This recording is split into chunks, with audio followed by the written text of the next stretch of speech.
Just as a little pointer, as I come out of meditation, I always try and just put a little smile on my face, because I find that that helps to bring out the peace, the contentment of meditation out into the world. So it's nice to, as you come out of meditation, always see if you can just smile a little bit, and you'll help to maintain the beautiful feelings of meditation and bring them out into the world. Okay, we're going to have a talk in a few moments. Some people are going in, some people are coming out, some people are sitting outside, some people are sitting inside. So we'd like to get yourselves ready, and in a few moments we'll start this evening's exciting talk.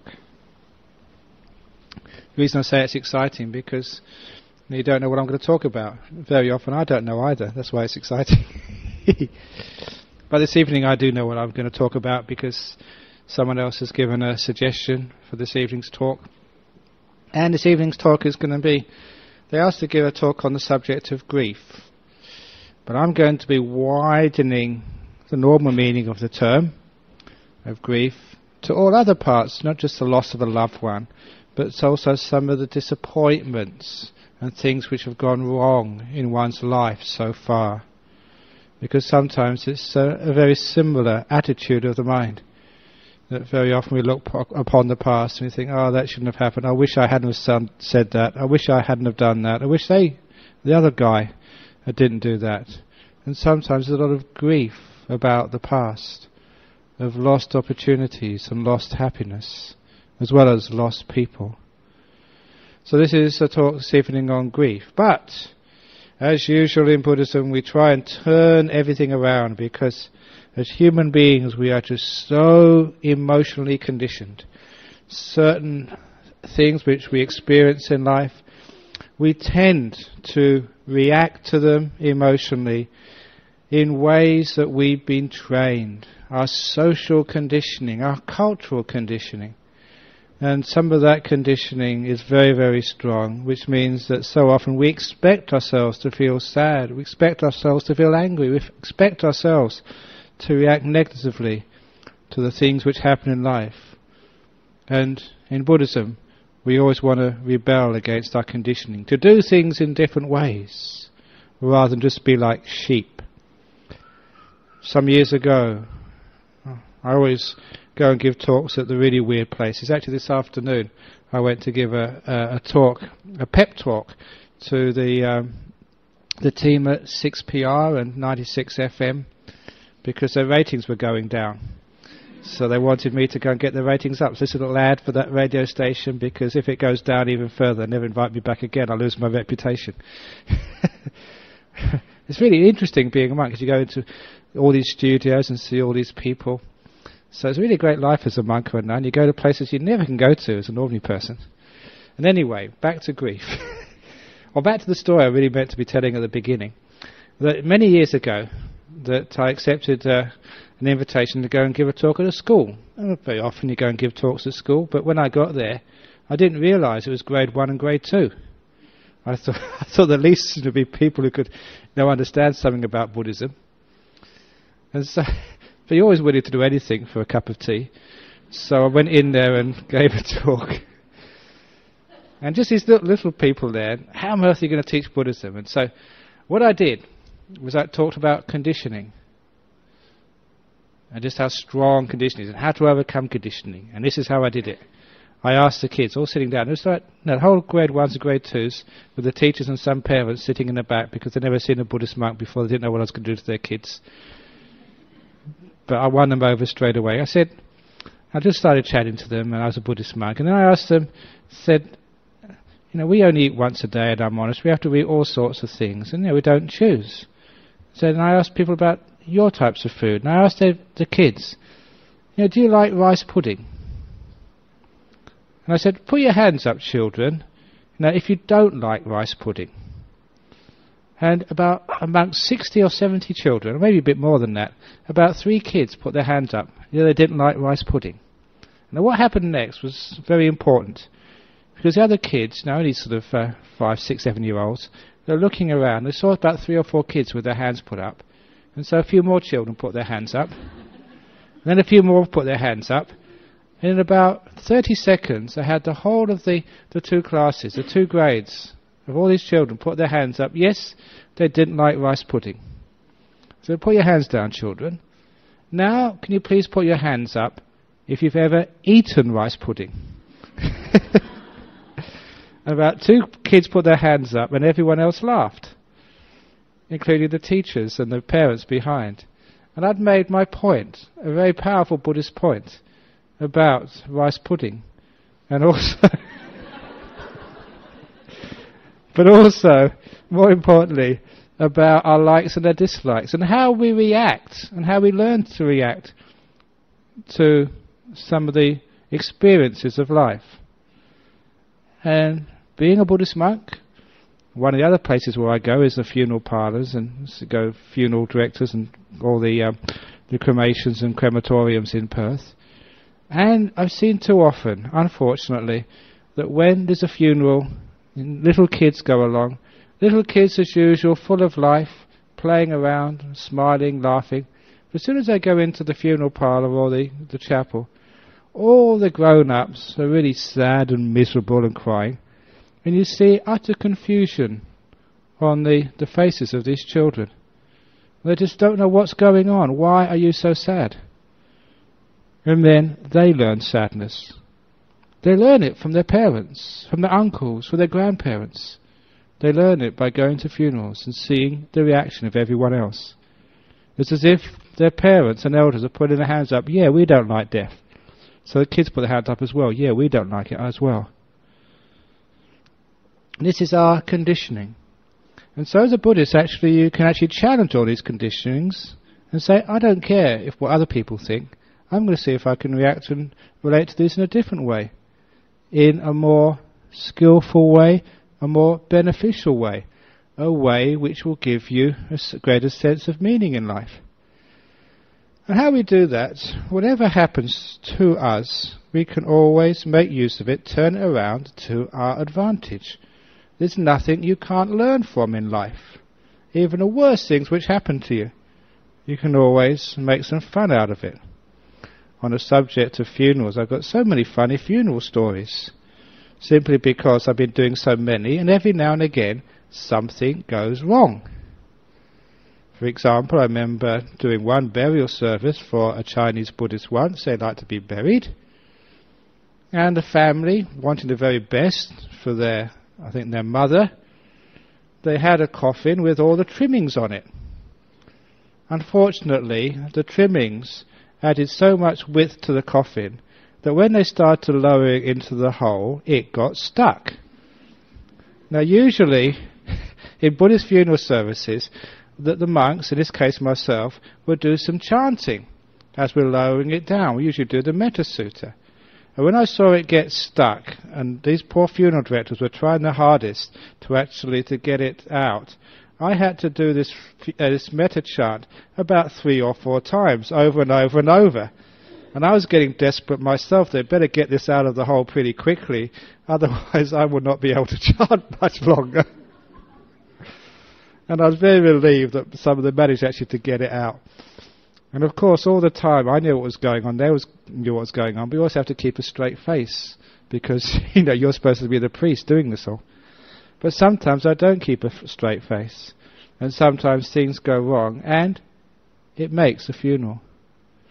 And the people who go there see, and they see there's a different way of actually looking at grief. They can make a happy event, what we call like celebrating a life. And so often when things go wrong in life, it just has so many wonderful results afterwards. Just actually on Sunday I'll be going to an interfaith service at St George's Cathedral every year for the Commonwealth Day. It's actually really, really boring usually.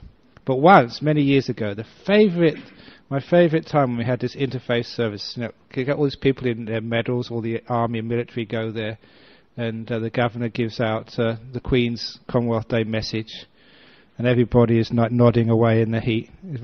But this particular time, right in the middle of the service, some policemen came in. There was a bomb scare.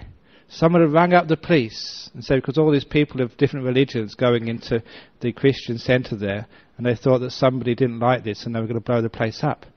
So we all had to leave in the middle of the service. And that was the best thing which ever happened to that service, because once we were all sort of had to leave, we actually started talking to each other. And we actually started having a really good time, because the whole service was actually completely unorchestrated, unrehearsed, and became spontaneous.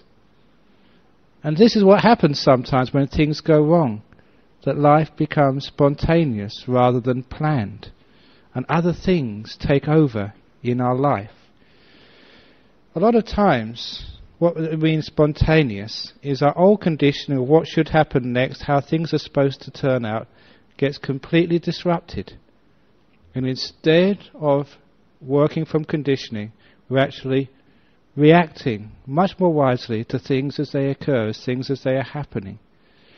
And this is actually the way more to live life, to live more in that moment. Plans go wrong, and the past has completely disappeared. But so often we get conditioned to look back in the past. And once we get locked into this rut, this obsession with the past, so often we can always pick out something in the past to make us feel miserable and sad. We've lost a loved one. Shouldn't have happened. Something else should have happened. If only I'd have done this. Sometimes we lose a job. Sometimes we have grief of a failed relationship. Or things which went wrong when we brought up our children. Or business deals. Or whatever went wrong. Look at me. I used to be a theoretical physicist. When I went to Cambridge, it was really great because it was an old-fashioned college. And you used to have servants looking after you. They clean up your room every day. Now look at me. Just one meal a day. Live in a little cell. Just have to work so hard. Oh, where did I go wrong? It was so good that happened to me. Like, sometimes as a young man, I wasn't born as a monk, as I was saying this afternoon. You just have your girlfriends. And wasn't it wonderful that the girlfriends never fell in love with you? It'd been terrible if they fallen in love. I could have been married now, or probably second or third marriages, many divorces, kids and things to pay off. Oh my goodness! But at the time, whenever like a relationship, failed, you thought, oh, that's really miserable. But it's wonderful it failed, because otherwise I couldn't have become a monk. So sometimes you can look, you look in your past, and when it actually happens, you think, this is really awful. This is really terrible. Why me? But you find you can always make use of whatever happens to you in life.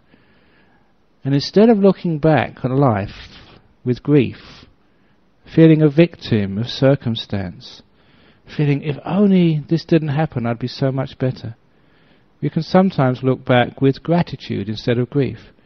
Oh, isn't it wonderful that this happened to me? Isn't it wonderful that this occurred? Isn't this tremendous gift that I've experienced sort of a deep meaning in life with some of the suffering and the pain? These are teaching experiences, things which we can grow from. And it's a marvellous experience when you lose someone you love. A marvellous experience. I'm being rebellious now. How can you say that? I can say that because I've lost many people I love. As you all know, I've told that story before. My father died when I was 16. And I love that man dearly. I still do. He was a great father. He was the one who taught me that, son, whatever you do in your life, the door of my heart will always be open to you. Beautiful expression of unconditional love. I remember even that as a primary school kid, I got in the school soccer team. And my father was supposed to be working on Saturday mornings when I was supposed to be playing soccer. But he would actually turn up to all the matches to see me. I felt so proud, like a little kid would. Your father was there. Then I found out actually what he was doing. He told his boss at work that he had to have a series of injections. And so his boss gave him time off. He didn't have any injections. He just came to see his son play soccer. So it was lying, but I mean, never guessed that he was willing to sacrifice his job. So he had a marvellous sense of commitment to his kids and care for his kids. And when he died, you can imagine you felt very happy he died. I felt happy when he died. And you heard, or maybe many of you heard the story why I felt happy when he died. It wasn't that I didn't love him. It wasn't that he left me lots of money. I was waiting for him to die so I'd get a good will. He was actually very poor in money, but very rich in his spiritual wealth. But the reason why I was happy when he died was the simile of the concert. Simile of the concert goes like this. As a young man, I used to go to many concerts in London, to the Albert Hall, Royal Festival Hall, little clubs in the back of Soho, blues clubs. I saw great bands and orchestras in those days. People now who you'd have to pay a lot of money to actually to see and hear, and you have to sit such a long way back. I saw Led Zeppelin's very first performance when they were very, very nervous. Saw the Rolling Stones when I was very, very young. I couldn't actually hear them. All the girls were screaming. I was very upset. I love music like many young people do. But the simile of the concert goes like this. After a great concert, you'd clap when people wanted to stop, and you'd shout for more, hoping that the band or the orchestra would just play on for a little bit longer. And very often they did. But eventually they had to stop and go home. So did I. When the concert was over, when the band had packed up, and I walked out of that concert hall, the London nights, I'm not quite sure if this was true, but this is how I always remember those London nights. They were always cold, very dark, and it was always drizzling. This word which you only have for English rain. It doesn't actually rain properly. It just half-heartedly, just this like very, very light shower falling all the time. It's miserable, it's gloomy, it's cold, it's damp.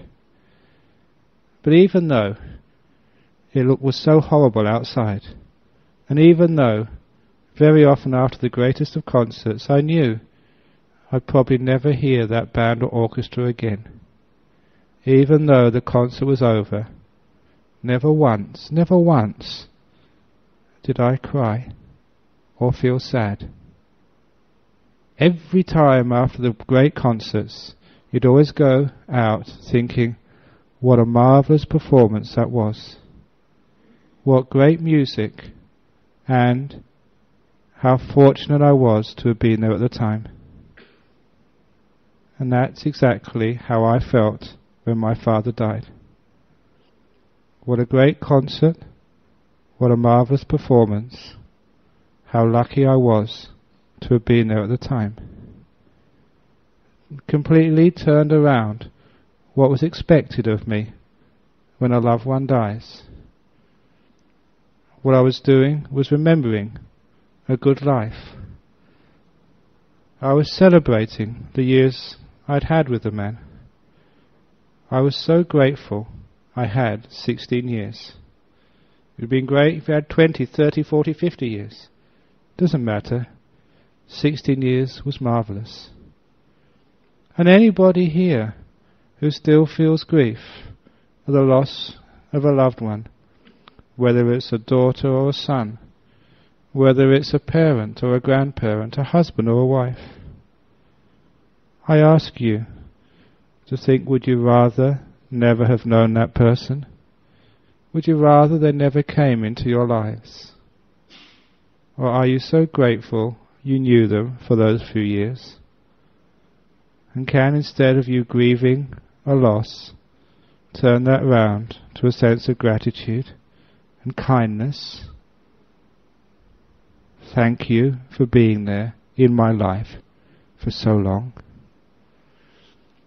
So you can actually turn around what most people expect you to react into something which is far more useful, beneficial and wonderful in life. Because when you show gratitude to the life of someone who's given you their friendship, their love, their companionship, you're actually not just celebrating their life, you're also celebrating those qualities. And my goodness, we do need to celebrate the spiritual qualities in our world.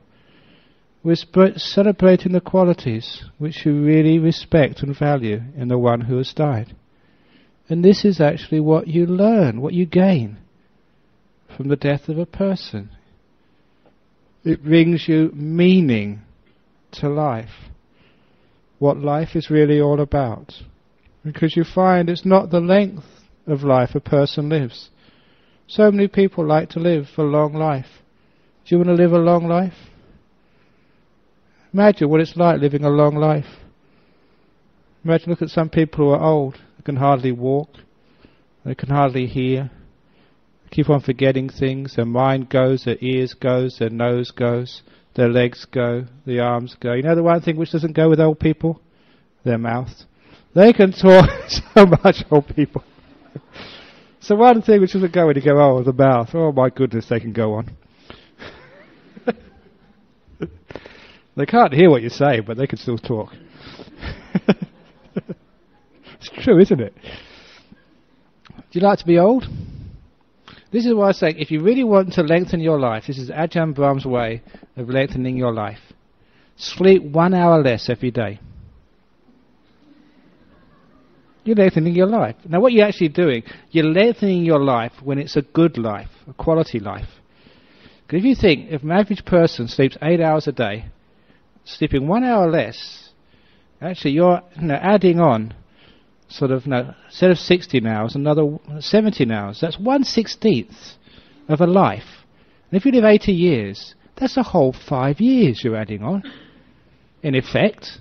And those 5 years are not added on to the very end, where you can't really enjoy yourself and life is really suffering and you spend it in the nursing home watching TV all day. We're actually adding on now when you can come to the Buddhist society, when you can meditate and enjoy yourself and have a good time. So this is Ajahn Brahm's way of actually extending your life. Sleep 1 hour less.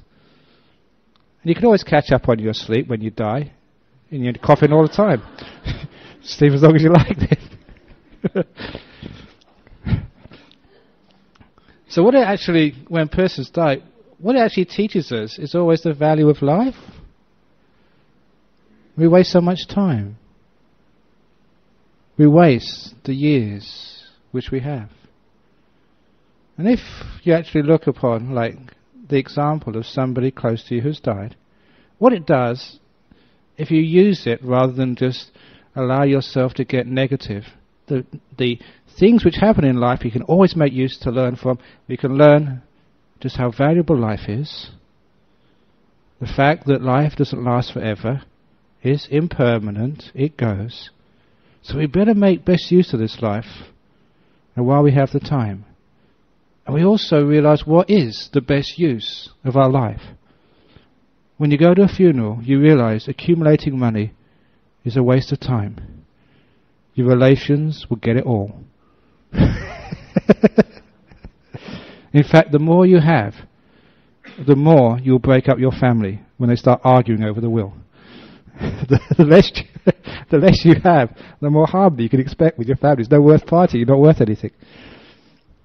But more than that, you realize that possessions are not important. Doesn't matter how big your home is. We all have the same room when we die, 6 feet long, 2 foot wide. Not made out of brick, made out of wood. And that's all we're left with at the very end. That's our final real estate, the only thing we truly need. What we're saying here is it brings back the meaning of life, which is not just going for material goods, seeing how rich I am, how big is my house, how great is my car, look how much money I've got. That's just completely stupid people's games. What's most important in life is the spiritual wealth, what people will remember you by, and in Buddhism what you'll take with you after you die, your karma, your spiritual qualities, your kindness, your generosity, because that's what people remember when a person dies. So the grief for a death is actually, you're wasting a huge opportunity to take an event of life which happens to everybody, eventually to learn from it, to understand from it, to celebrate the good qualities in life, and to actually to prepare yourself with those things which are really, really, really meaningful in life. What it does do also, it shows you that when it's time to be with one another, to care for one another, to say sorry if we've offended one another, when it's time of a death, we always want to do that straight away, because we don't know who is going to happen next. Who is going to be the next star of the next funeral, the central character in the middle of things. As I often said here, because I used to do maths before. I was taught maths and physics, theoretical physics it was called.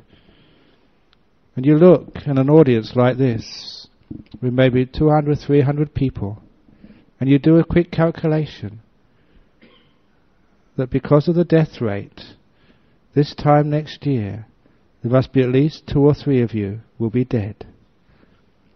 Which 2 or 3 is it? And do not look at the old people. It's true, isn't it? You can't fault that. That's maths, that's statistics. What we're really meaning there is when we see a person's death, we're actually remembering we are also mortal. We are impermanent. One day we're going to die. Are you ready to go yet? If you're not ready to go, you better be working pretty quickly. How much time have you got? So when you actually realize this, when something happens like that, we can make so much from that, so much happiness, so much worth. I'll tell the other story which comes to my mind. It's on a bit of a tangent here, but one of the monks in Sydney, before he was a monk, he was a funeral director. The monks like doing these things, and he told some great stories in Sydney. Because you know that not only do they bury them, they have to actually collect the bodies as well. And there's always things go wrong. And they don't usually tell people, but he told me, and some funny stories. He said, like once they got told to go and pick up somebody in Sydney who just died, and they went in there and they put the corpse back in the bottom of their car, and it was like one of these big Australians with a big fat belly. And that didn't really mind. It took a lot to put them in the car, but the call came again, and there was another person who just died they had to pick up on the way back to the funeral parlour. This was again a big fat woman. So they put them in the back of the hearse as well. And I don't know what it was, but this day so many people were dying in Sydney because they had a third person, and they were also really fat. And so they were going back to their funeral ceremony, and actually the bottom of the car was actually scraping on the road because these 3 very heavy dead people in the back. And they were being very hoping that the police wouldn't stop them. But the most funny was actually when they went to one of these apartment blocks, one of these old block of apartments in Sydney, and there was like an old man had died. And the only way up, they had some stairs, was this old-fashioned lift, an elevator. And when a person dies, they usually put them in a stretcher, actually to take them out to the car. But they couldn't get the stretcher down the stairs, because the stairs were too narrow and too windy. And they couldn't get it in the lift, because the lift wasn't wide enough for a stretcher. So the two of them, the 2 funeral directors, were wondering what to do. And the only way to do it is actually to get in the lift and actually hold the guy vertical between them.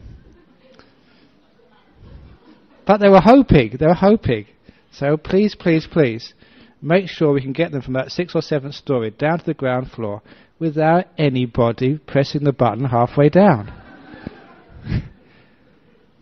But of course, Murphy's Law, if it can go wrong, it does go wrong.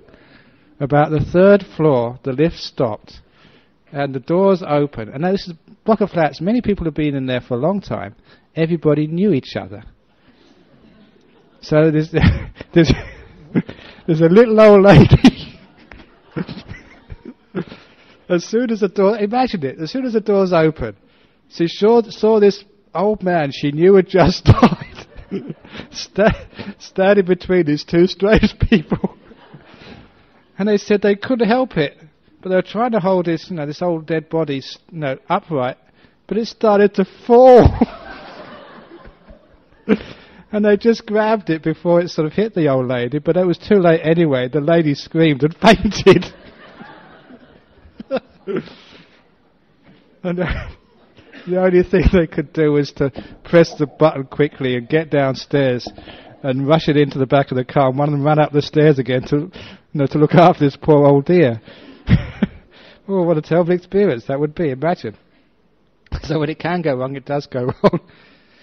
But sometimes when things go wrong, again, it brings up the humanity of life.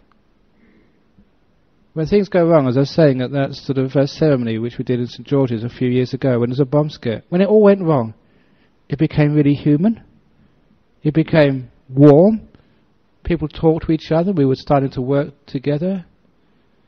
Again, one of the famous favourite funerals I went to, was an outdoor funeral. It was in Fremantle. It was Fremantle. And I think you know that the little conveyor belt, when you press the button, the door opens. When it goes behind, then the door closes behind it. On this occasion, that the family decided to make their own coffin, which is allowable. They got the right size, only they used very heavy wood.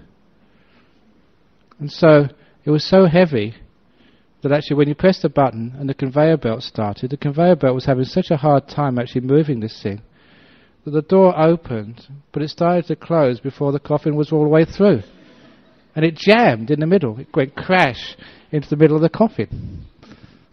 It was a marvellous experience, because I saw the funeral director's face went like whiter than the corpse. I thought he'd be the next one to go. Because something had gone wrong, and like funeral directors hate that when something had gone wrong. The poor funeral director. But then, the wife, I always remember this. Actually, she jumped up on the conveyor belt and started to push. Come on, trying to get rid of you. And that just broke the whole solemnity of the funeral. And actually, people started cracking jokes. The funeral director was laughing. Somebody said it was just like when he bought his first car. The very first day he crashed it. The first day he's in his coffin, he crashes it again. And that was one of the most loveliest funerals I've ever been to. Because people were being people. Things were going wrong. And they were celebrating life. Because life is what goes wrong. And it brought into their consciousnesses a wonderful, almost like party atmosphere, to end a loved one's life. Wasn't that wonderful? That people were smiling, happy, celebrating a life. And as they celebrated that life, they also learned so much about the meaning of life. And that's to say with other things which go wrong with us in life, not just the loss of a person. Sometimes it might be the loss of a job, it might be the loss of a partner in life. Because grief is not just the loss of a person. We grieve over anything which we thought was really important to us, which has been taken away from us. Or we grieve because of pain, some terrible experiences we've had when we were young. And sometimes you look back upon those experiences and you have a choice. It's up to you to allow that experience to give you a sense of pain, a sense of, poor me, why did this happen to me? A sense that you're a victim of life, rather than look back upon those experiences and just see how you can make use of them in your life, to learn from them, to grow from them, and to be so grateful that those experiences happen to you. Sometimes people have these experiences. They lose their job. When they lose their job, they have to spend some time with their family. They're at home. And they start to realize with that time just how much they have neglected their family and the people who they really care about. And they learn what's really important. Sometimes they get another job, they get part-time, or get a job in which they don't earn so much money, but earn much more time. They realize the benefits of time. When we fail some other part of life, sometimes failure, we can look upon it as limitation of our life, or we can look upon it as opening up many doors, many other possibilities. So many people who have had sicknesses or close calls with death when they're very young. At the time, it was just so frightening. It was just so sometimes painful. But very often they say they would not have sacrificed and given that experience up for all the money in the world. Very often the spiritual experiences of life are at the time painful, disappointing, disconcerting. It's as if every time now and again in our life we get what we call in spiritual life the kick up the backside. It hurts, but my goodness, we need it from time to time to remind us what's really important in life. Remember a story of a miner in West Australia who was working in the far north some years ago. His job was to be the explosives expert. He said in those days it was so dangerous that he would always go alone in the middle of the night when all the other people weren't working. And he'd set the explosives. In case anything went wrong, he'd be the only one who's hurt. He'd set the explosives alone. And he would crack the rock face, and then in the morning the crews would come and use those cracks to extract the ore, whatever they were mining, I don't know. And he said that one evening when he woke up after his midday nap, midday sleep, in his dreams he had a premonition that something was going to go wrong. He was very careful with his explosives because he had a premonition, but it wasn't the explosives were the problem. As he walked to the end of the tunnel, he heard a rumble of one of the ore-carrying trucks, on the railway, in the thing, coming towards him. Someone had left the brake off, and something had actually caused the thing to move, and it was rolling straight towards the rock face. And there was no room to move. It was very narrow. The only thing he could do, he thought, when this thing came hurtling towards him at great speed, was to jump. That was the only space there was, above, not to the left, not to the right. He jumped, the thing hit him, he fell to the ground, and he realized that one of his legs was cut off. And he was bleeding, in great pain. The only thing he could do was try and tap on the rails, but he realized it would be quite a few hours before someone came to help him. And there, in the darkness, with your legs severed, in pain, bleeding, he said he had one of the most wonderful experiences of his life. So great was that experience that he would not have given up that accident for the world. Can you accept that? I can, because I know that sometimes these things start to teach us what is the most important thing in life and why life. Many people can have painful experiences, even being the victim of abuse, physical abuse or even sexual abuse. I told a story before of my own father, who was a victim of physical abuse. His father, my grandfather, born in Liverpool, was a plumber, used to get drunk at night, almost every night, come back home, out of his mind, take off his belt, and just hit whatever child happened to be in the way, no matter what they did, and then start beating his wife. And my father just hated, more than his own pain, the straps which he got around his body, he hated that happening to his mother. But he couldn't help his mum. He's only a small child. He was the subject of horrific domestic abuse, which in those days, in the poor part of Liverpool before the Second World War, was not uncommon. Now what do you think his reaction to that abuse was? His reaction was to make a very strong resolution that when he grew up, when he got married and have kids, that he would never hit his kids.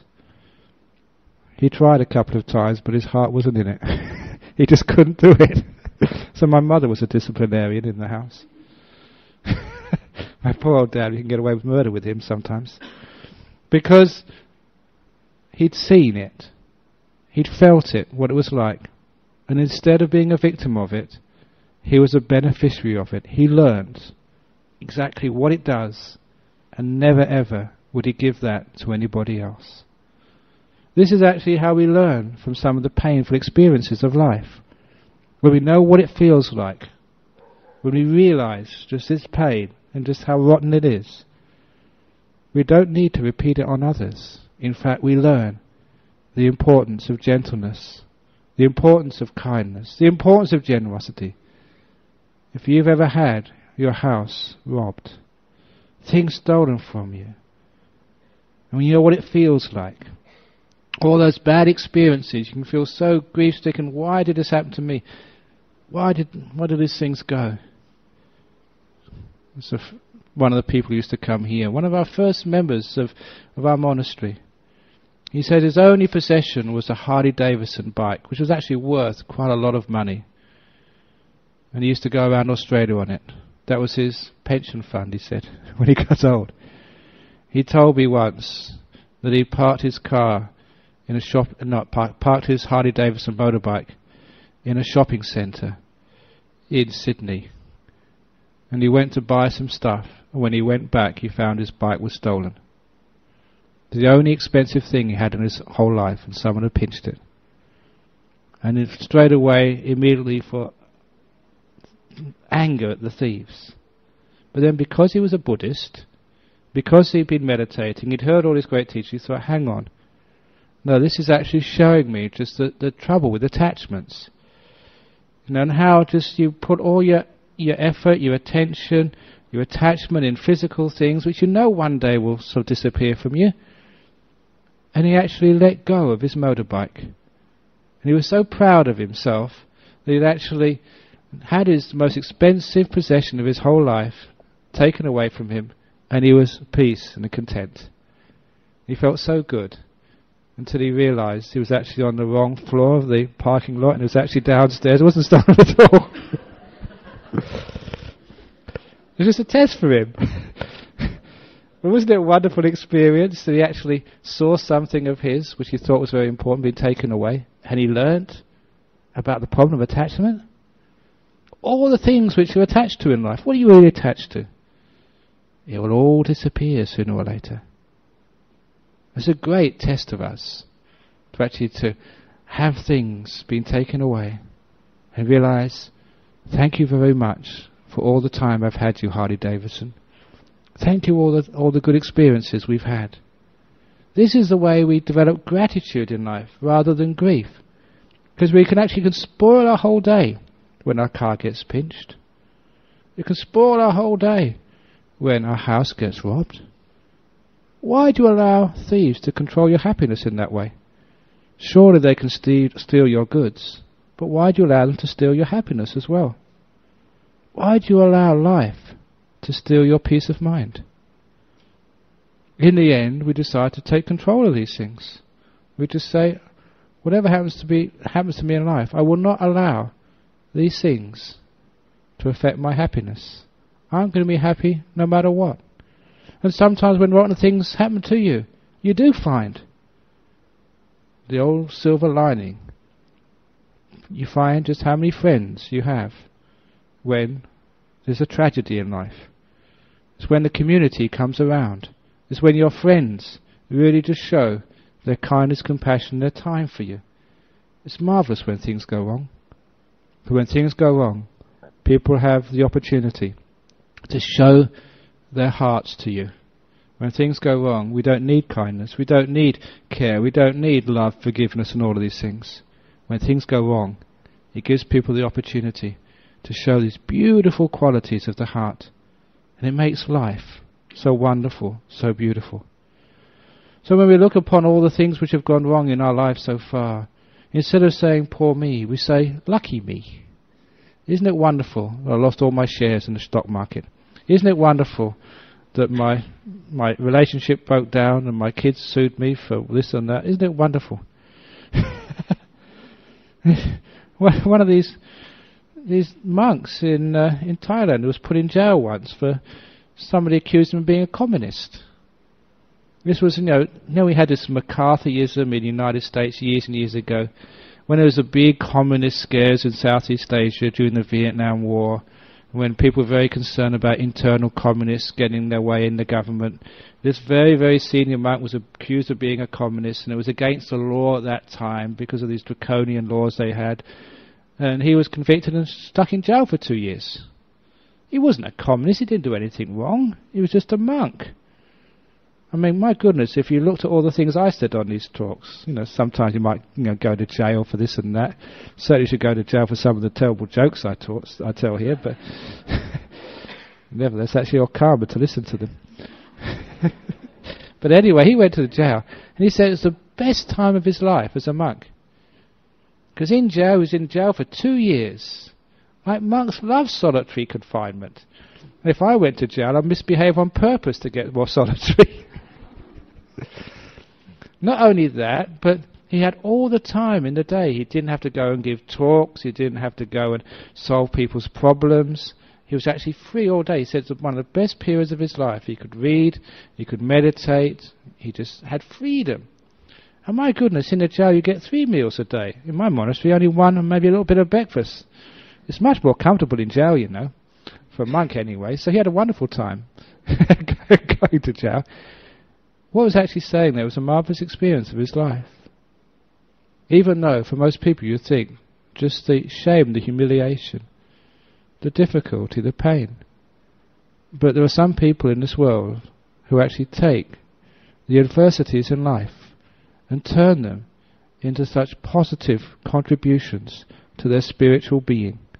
They become better persons because of the tragedies, sometimes the unfairness, the difficulties, the pain, the sheer tragedies of life. We can turn around. And that's why when people say, do you like rice pudding? Have you ever eaten rice pudding? Do you like cancer? Have you ever had cancer? Do you like divorce? Have you ever had divorce? I haven't. But I'm sure you can make use of whatever it is in life. And certainly in my monastic life, whatever's happened, you can always make use of whatever tragedy, difficulty happens. And this is a way, instead of having grief about the difficulties and the bad things which have happened in life, we actually turn it around. Because the Buddhist recognizes that the mind is the forerunner of all things. It's the first verse of the Dhammapada, one of the core Buddhist sutras, teachings of the Buddha. The mind is the forerunner of all things, not life, the mind. It's what you add on to life, how you relate to it, how you interpret it, your attitudes of life are the most important thing when we talk about our happiness and suffering, our freedom or our imprisonment. It's how you look upon life. The mind, the forerunner of all things. So because the mind can be changed, because attitudes do not need to be conditioned by our society, by others, because we have that freedom of the mind to change, to look upon things in a different way, there we have the freedom to escape from suffering, to escape from being a victim. There we have the opportunity to be free of suffering. We can learn, we can let go, and we can become better for the experience, not worse, no matter what that experience is in life. This is what the Buddha taught, and this is the opportunities which are there for us in life. So as human beings, I don't know what your past has been, what your history has been. You'll find you've had many wonderful memories and very terrible memories. Welcome to life.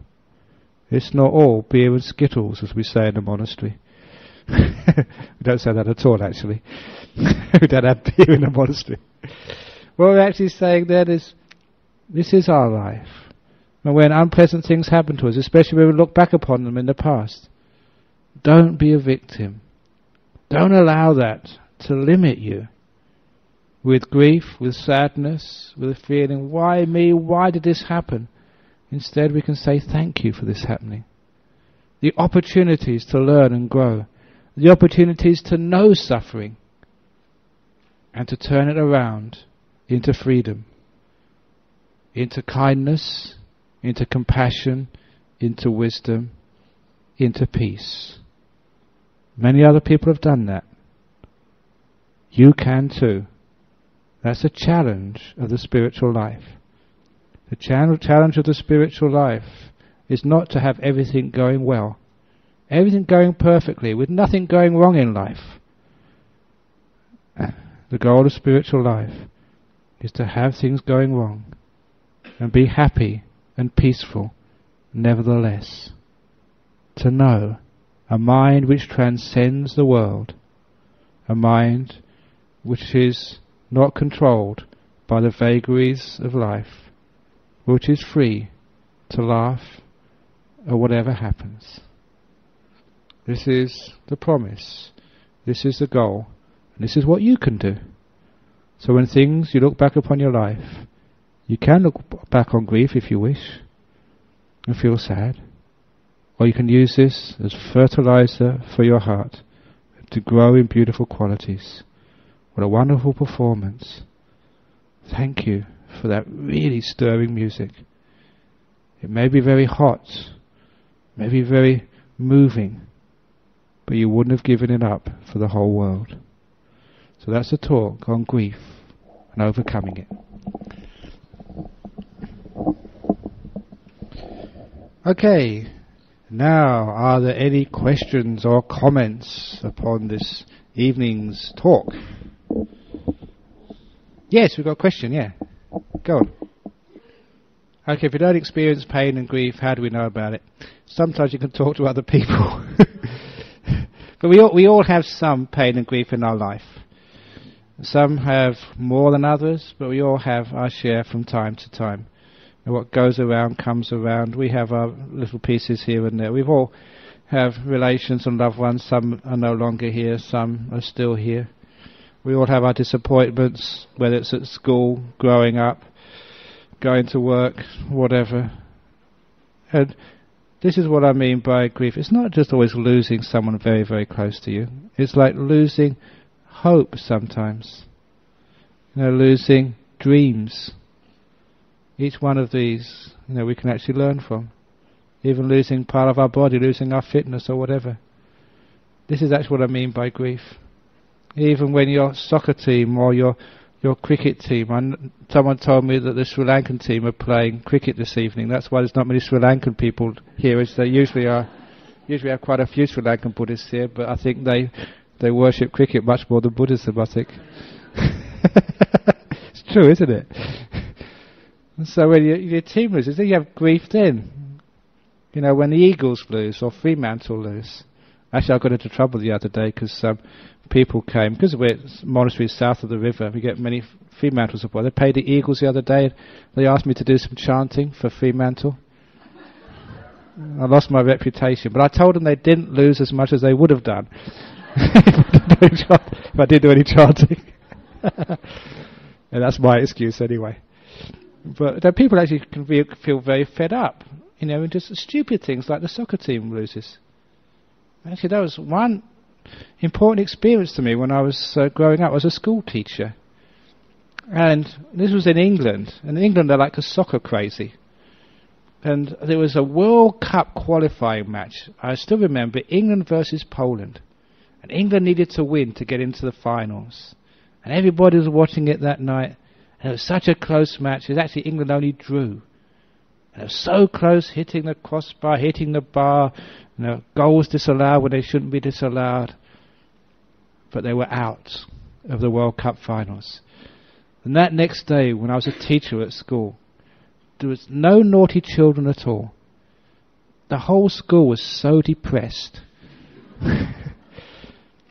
Even the naughty kids, they didn't have the energy to misbehave.